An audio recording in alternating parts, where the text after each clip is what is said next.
and magnetic intensity. Magnetization we used to denote it by capital M and magnetic intensity by capital H. अब ये magnetization होता क्या है? Magnetization is analogous quantity of polarization. जैसे हमने electrostatics में पढ़ा था, है ना, वैसे ही मैग्नेटाइजेशन मतलब कैपिटल M जो हमें मैग्नेटिक मटेरियल्स में हमारे पास आता है. जैसे कि से for example if the rod is taken, एक रॉड हमने ले लिया. obviously this rod is made of magnetic material and if it is being placed inside the solenoid, है ना, सोलेनॉइड के अंदर. अब सोलेनॉइड पता है it is just like a spring in the pen, है ना, तो उसमें हमने रख दिया.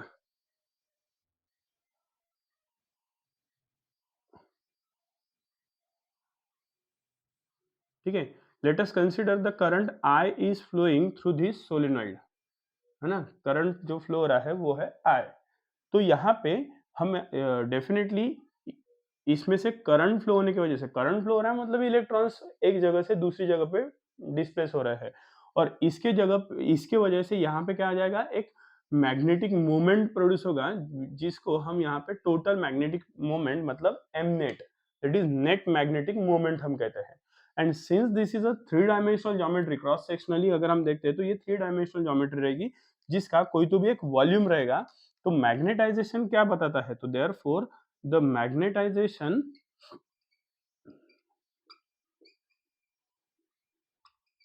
that is capital M is given by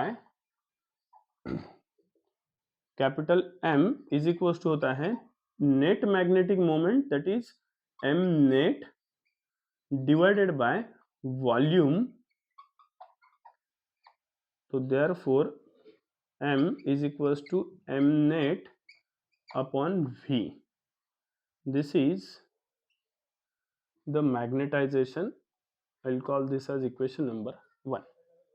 This is nothing but the magnetization of the bar or rod placed inside the current carrying solenoid, है ना. मतलब क्या कि ये मैग्नेटिक मटेरियल दैट इज बार जब हमने करंट कैरिंग सोलेनॉइड में रख दिया तो करंट कैरिंग सोलेनॉइड के वजह से ये solenoid it is made of magnetic material, उसके अक्रॉस में एक मैग्नेटिक फील्ड प्रोड्यूस होगी और वो मैग्नेटिक फील्ड के वजह से ये बार रॉड, है ना, रेड कलर का जो रॉड दिख रहा है वो क्या हो जाएगा, पोलराइज हो जाएगा. यहाँ पे हम उसको कहते हैं मैग्नेटाइज.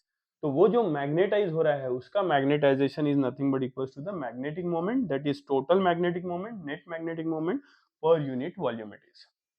ठीक है, इसके साथ साथ अभी हमें मैग्नेटिक इंटेंसिटी वाली भी टर्म यहाँ पे देखनी है. तो मैग्नेटिक इंटेंसिटी क्या होगी, उसके लिए हम मैग्नेटिक फील्ड का यूज करते हैं.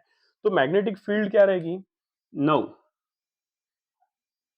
The magnetic field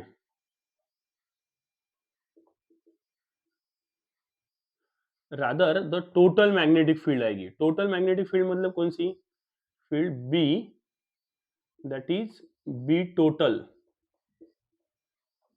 is B total मतलब हम यहाँ पे लिख रहे हैं B which is equals to magnetic field due to solenoid और ओके सोलेनॉइड, है ना, सोलेनॉइड की मैग्नेटिक फील्ड प्लस, है ना, करंट फ्लो होगा तो करंट फ्लो होने की वजह से मैग्नेटिक मटेरियल से बना हुआ है सोलेनॉइड का वो जो वायर रहेगा, कॉपर यूजुअली वायर रहता है, तो कॉपर में से करंट फ्लो होने के बाद उसके अक्रॉस में सोलेनॉइड के अक्रॉस में मैग्नेटिक फील्ड होगी प्रोड्यूस, तो that is B solenoid. Plus इसके वजह से जो रॉड मैग्नेटाइज हो रहा है ना, तो उसके उस मटेरियल की मतलब the material place inside the solenoid that is B magnetic field of the material. और यहाँ पे मटेरियल मतलब क्या, तो हम बोल सकते हैं रॉड, है ना. तो B solenoid plus B material. B solenoid क्या रहती है, ये हमने लास्ट चैप्टर में पढ़ा था, it is mu zero times small n into I. Small n क्या होता है, small n is nothing but the number of turns per unit length. अगर ये length of the bar sorry solenoid है, if this is the length of the solenoid, तो इतने length में कितने नंबर ऑफ टर्न्स आ रहे हैं, that is nothing but the N, है ना, n is the number of turns of the solenoid wire and material के अक्रॉस में मैग्नेटिक फील्ड कितनी आएगी, तो it is equals to mu zero, that is permeability, है ना, परमिएबिलिटी ऑफ फ्री स्पेस जिसको हम कहते हैं mu zero times the magnetization capital M, है ना। तो this is nothing but the total magnetic field B which is equals to mu zero N I plus mu zero into capital M. इसको हम simplify करते हैं, यहाँ पे एक नई टर्म इंट्रोड्यूस हो रही है that is called as magnetic intensity. तो मैग्नेटिक इंटेंसिटी क्या होती है, तो बट मैग्नेटिक इंटेंसिटी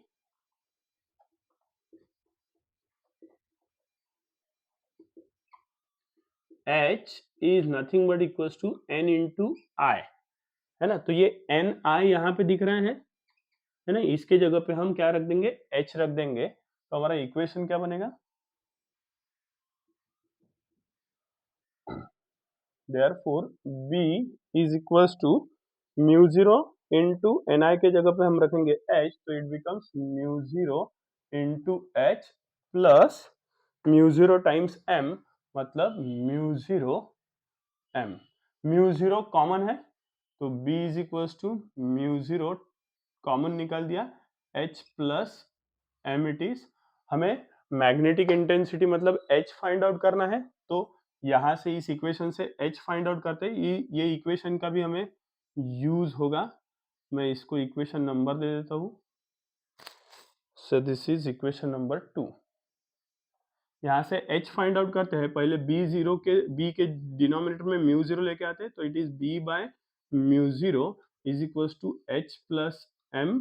ये कैपिटल M को इधर शिफ्ट करते हैं, राइट हैंड साइड में H बचेगा, RHS को LHS कर देते हैं, LHS को RHS कर देते हैं, तो it is B by mu zero minus M।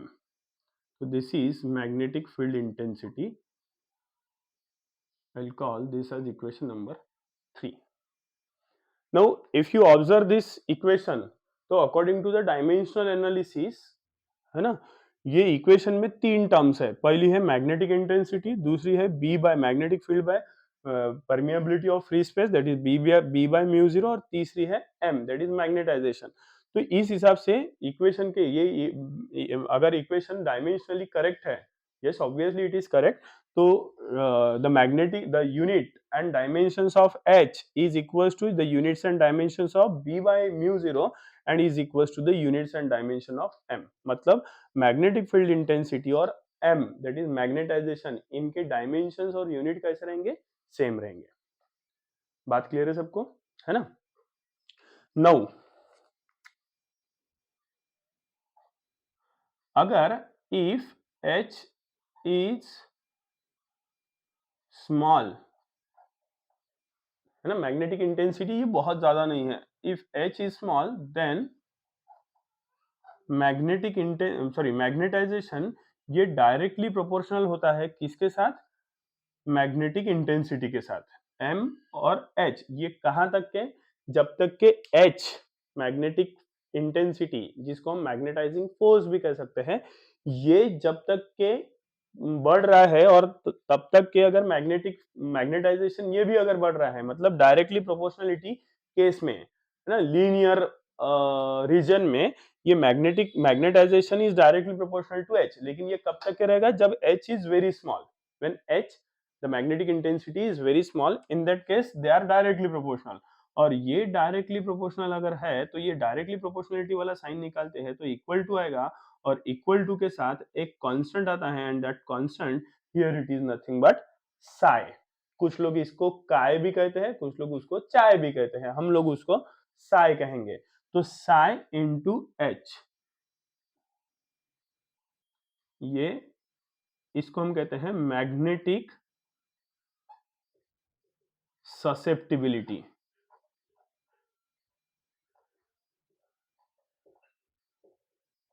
Right. This is nothing but the magnetic susceptibility, जो कि क्या कहते हैं, मटेरियल का बिहेवियर मेजर करने के लिए यूज किया जाता है ना, and it is pronounce as what, CHI, whatever you want, ठीक है। So M is equals to क्या आ गया, साई टाइम्स H। अगर हमने ये वाली वैल्यू इक्वेशन 2 में पुटअप कर दी तो इसको और सिंप्लीफाई कर सकते हैं। इसको मैं इक्वेशन नंबर 4 कह देता हूं। So therefore from equation 2, equation 2 में अगर ये वैल्यू हमने पुटअप कर दी तो क्या मिलेगा, b is equals to mu zero into H as it is plus psi times H, m के जगह पे तो साई टाइम्स h आ गया, h वापस से कॉमन निकल जाएगा तो b is equals to mu zero into 1 plus psi into H, और ये 1 प्लस साई मतलब होता है mu 0 into mu r. This is called as relative magnetic permeability. This is magnetic permeability of free space into H. मतलब क्या? Since mu r, the relative magnetic permeability mu r is nothing but equals to 1 plus psi. Mu r को हम कहते हैं relative magnetic permeability.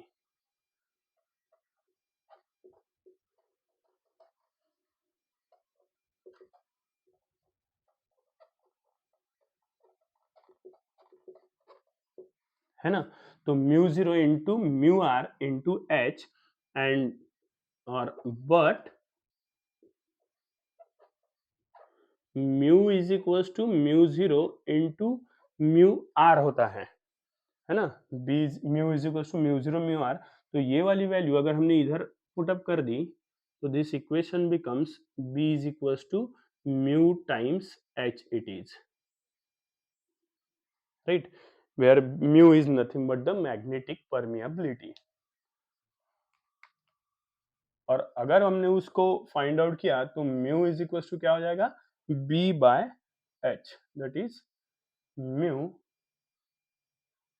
Is magnetic permeability,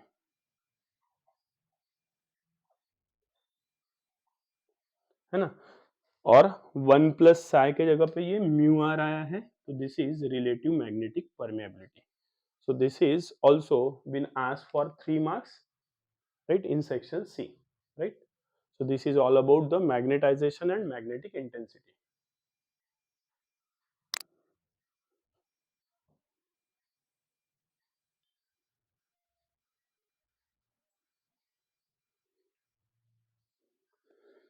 Okay, so in the next is comparison between diamagnetic, paramagnetic and ferromagnetic material. देखो आपको ये comparison के form में भी पूछ सकते हैं 3 मार्क के लिए या 2 मार्क के लिए, या फिर individually explain diamagnetic material, paramagnetic material, ferromagnetic material. तो यहाँ पे मैंने कंपैरिजन लिख के दिया है। अगर आपको सिंगल सिंगल पूछा डायमैग्नेटिक या पैरामैग्नेटिक तो सिर्फ डायमैग्नेटिक का लिखना, पैरामैग्नेटिक पूछा तो सिर्फ पैरामैग्नेटिक, और फेरोमैग्नेटिक पूछा तो फिर सिर्फ फेरोमैग्नेटिक, है ना। और कंपैरिजन पूछा तो जिसका भी पूछा है उसका रिस्पेक्टिवली लिखने का। जैसे कि पहला है डायमैग्नेटिक, दूसरा है पैरामैग्नेटिक, तीसरा है फेरोमैग्नेटिक। इधर अगर आप देखेंगे तो ये एक यू शेप ट्यूब लिया है जिसके अंदर डायमैग्नेटिक मटेरियल मतलब सॉल्यूशन लिक्विड हमने पुटअप किया है, डाला है। और अगर हमने दो आर्म, इसके पास दो आर्म है, एक ये आर्म, ये दूसरा आर्म, इसमें से किसी भी एक आर्म के पास अगर हमने स्ट्रॉन्ग मैग्नेटिक पोल्स लेके गए, नॉर्थ पोल साउथ पोल, तो उस आर्म में जो लिक्विड लेवल रहेगी, डायमैग्नेटिक सॉल्यूशन मतलब डायमैग्नेटिक लिक्विड जो है वो क्या हो जाएगा, नॉर्थ और साउथ पोल के वजह से वो डिक्रीज होगी, लेवल जो है वो डिक्रीज होगी। वही पैरामैग्नेटिक में वो क्या होगी, इंक्रीज होगी। जहां पे जिस किसी भी आर्म में नॉर्थ पोल साउथ पोल मतलब स्ट्रॉन्ग मैग्नेटिक पोल्स अगर हमने लेके गए, डाइपोल्स लेके गए, तो वो आर्म की लिक्विड लेवल, पैरामैग्नेटिक सॉल्यूशन की लेवल ये बढ़ेगी, डायमैग्नेटिक में कम होगी, पैरामैग्नेटिक में बढ़ेगी।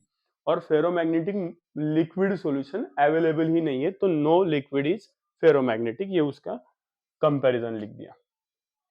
ठीक है, सेकंड इज व्हाट, अगर हमने ये नॉर्थ पोल और साउथ पोल डायपोल्स ले लिए, नॉर्थ पोल से साउथ पोल की तरफ मैग्नेटिक फील्ड की डायरेक्शन रहती है, this is nothing but the direction of magnetic field, B bar बोल देते हैं, बी बार। और अगर हमने एक आधा मटेरियल, एखादा rod, diamagnetic rod, obviously diamagnetic की बात कर रहे हैं, तो डायमैग्नेटिक रॉड को फ्रीली सस्पेंड कर दिया किसी रिजिड सपोर्ट से, धागे से बोलो या स्ट्रिंग से बांध के रख दिया, तो उस वक्त उसकी उस मतलब डायमैग्नेटिक रॉड की जो एक्सिस रहेगी वो कैसी रहेगी, that axis will be perpendicular to the direction of magnetic field. Magnetic field is moving horizontally from north to south, but जो डायमैग्नेटिक रॉड रहेगा वो कैसा सस्पेंड होगा, वर्टिकली, मतलब it will be perpendicular to the direction of magnetic field. ठीक है. In case of paramagnetic it will be parallel, है ना. वैसे ही उसी रॉड की जो एक्सिस है वो कैसी हो जाएगी, रॉड जो है वो पैरेलल हो जाएगा किसके साथ, मैग्नेटिक फील्ड के साथ. This is magnetic field B bar. And same is the case of ferromagnetic. यहाँ पे भी ये रॉड जो है वो पैरेलली बी बार मतलब मैग्नेटिक फील्ड के साथ पैरेलल रहेगा, राइट. नेक्स्ट इज परमिएबिलिटी, है ना. Permeability is less than 1 in case of diamagnetic, it is greater than 1 in case of paramagnetic, and it is very very greater than 1 in ferromagnetic. Susceptibility psi is small and negative. Here it is small and positive, and it is large and positive in case of ferromagnetic. Psi is independent of temperature, मतलब magnetic susceptibility के ऊपर temperature का कोई भी effect नहीं पड़ेगा. लेकिन in case of paramagnetic and ferromagnetic, magnetic susceptibility is inversely proportional to temperature, which is nothing but the Curie law, है ना. तो अगर टेम्परेचर बढ़ता है तो ससेप्टिबिलिटी कम होगी, टेम्परेचर कम होता है तो ससेप्टिबिलिटी बढ़ेगी in both the cases, right. And the resultant magnetic moment is zero in case of diamagnetic material, m is equal to zero. यहाँ पे ये कैसे रहते हैं, पैरामैग्नेटिक और ferromagnetic, they have the permanent magnetic moment, permanent magnetic moment. बात clear है सबको, right. So this is what the difference individually भी है. अगर आपने ये डिफरेंसेस समझ में आ गए या पढ़ लिए अच्छे से, राइट, तो इंडिविजुअल कोई एक आधा पूछा तो भी आप सिर्फ उसका उसके बारे में लिख सकते हैं, है ना.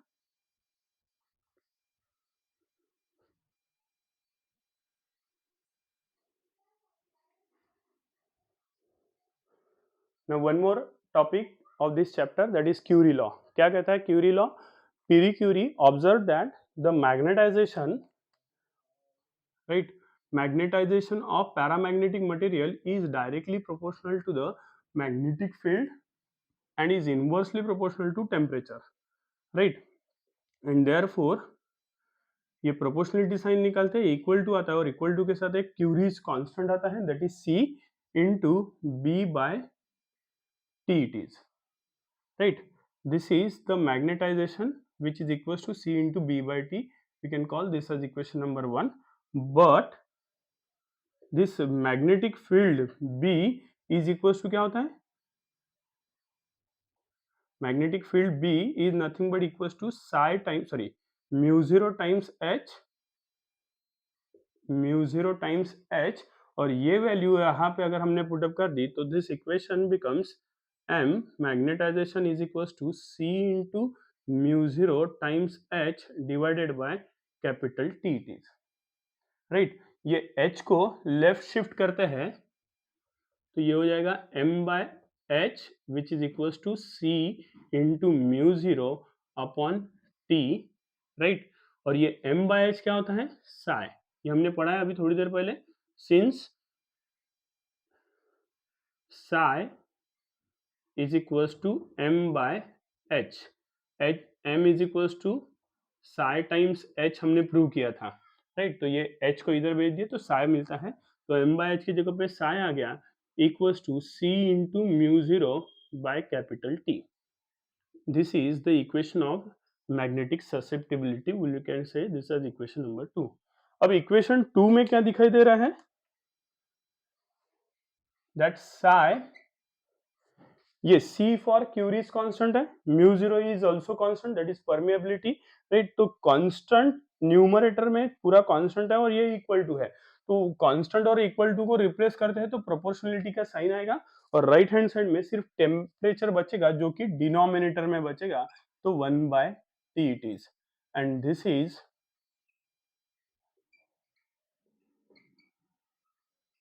क्यूरीज लॉ क्या कहता है? क्यूरीज लॉ दैट अगर टेम्परेचर बढ़ता है तो ससेप्टिबिलिटी, मैग्नेटिक ससेप्टिबिलिटी ये कम होगी, अगर टेम्परेचर कम होता है तो मैग्नेटिक ससेप्टिबिलिटी ये इंक्रीज होगी, that is psi is inversely proportional to temperature. इसको अगर हम सिंप्लीफाई करते हैं तो this will give you psi into T, अगर उसके तरफ लेके गए तो psi into temperature is equals to क्या मिलेगा हमें? Constant, and that constant is what? Psi के तरफ ये टेम्परेचर इधर लेके गए तो कांस्टेंट क्या रहेगा? C into mu zero, C into mu zero it is. So this is Curie's law. This can be asked you for 2 marks, right? So this is what all about the 11th chapter, that is magnetic materials. Thank you. अगर आप लोगों को ये सारे concepts video, one shot video अगर पसंद आया, concept समझ में आए तो like the video, share the video and do subscribe the channel. Thank you.